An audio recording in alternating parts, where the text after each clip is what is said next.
नमस्कार, मी प्रबोधिनी गायकवाड. आपण बघत आहात लोकवाहिनी मीडिया महाराष्ट्र टॉप 10 बुलेटिन. तर जाणून घेऊया महाराष्ट्राच्या काही महत्त्वाच्या घडामोडी.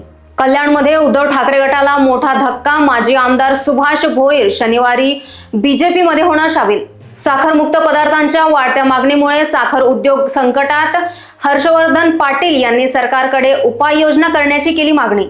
सांगलीत 2 माजी महापौरांसह 17 माजी नगरसेवक राष्ट्रवादीत. अजित पवार म्हणाले, मिरजेत कला अकादमी स्थापनेस प्रयत्न सुरू. नेवासा प्रचार सभेत एकनाथ शिंदे यांचा हल्लाबोल. घराणेशाही आणि दडपशाही झुगारून चुकीच्या उमेदवारांना नामंजूर करा असा इशारा. गडचिरोलीत 24 तासात नव्या पोलीस ठाण्याची स्थापना. तुमरकोटीतील नक्षलवाद्यांच्या बाले किल्ल्यावर प्रशासनाची मजबूत नजर.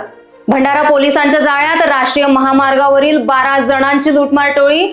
12 गुन्हेगारांना काही तासात अटक. भिवंडीतील ब्लू ओशियन कंपनीतील अमोनिया गळती. अग्निशमन दलाच्या तातडीच्या कारवाईने परिस्थिती आली नियंत्रणात. पाचगणीत कोकेन तस्करीचा मोठा कट उधळला. 10 आरोपींना वाई न्यायालयाने सुनावली 4 दिवसांची पोलीस कोठडी. सांगलीत पूर्व वैमनस्यातून तरुणाचा कोयत्याने खून. परिसरात अजून खळबळ.